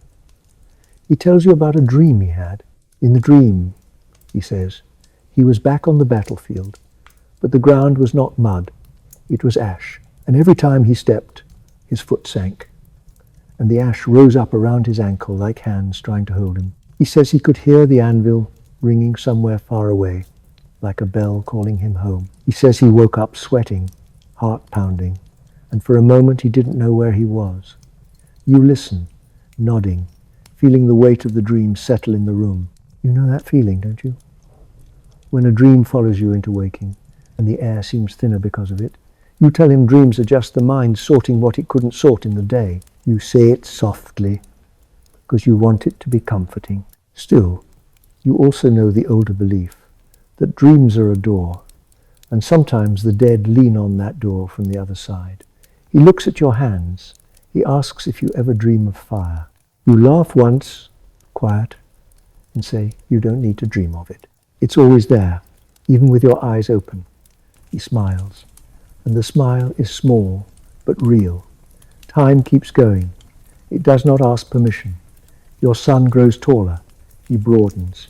His leg heals, leaving a scar that looks like a pale seam. He learns to work with it, shifting his weight, choosing his stance, becoming careful in a way he wasn't before. Carefulness, you realize, is another kind of strength. You teach him things you never thought to teach, the things your own father never bothered to put into words. How to rest your wrist between strikes so you don't ruin it. How to breathe through the heat instead of fighting it. How to listen to the metal, not just hit it. How to stop when your temper rises, because a careless hammer is a dangerous hammer. Sometimes he laughs at the advice. Sometimes he takes it seriously. Sometimes he argues with you, and you see your own younger stubbornness staring back. It irritates you. It makes you proud, both at once. Then comes the winter when your cough turns mean. It wakes you at night. It leaves you bent forward, hands braced on your knees, trying to pull air in as if the air has become reluctant. Your chest burns, your ribs ache. After the worst fits, your vision spots, and you have to sit very still until the room stops spinning. You tell yourself it's the cold. You tell yourself it's a passing thing. You tell yourself lies again, because kindness often sounds like denial. Your son notices anyway. He starts watching you the way you used to watch him when he was fevered. He offers to take more work. He says he can handle the hammer longer now. He says you should rest. Rest. The word feels unfamiliar, like a tool you've never learned to use. One day you drop a horseshoe. It's nothing dramatic.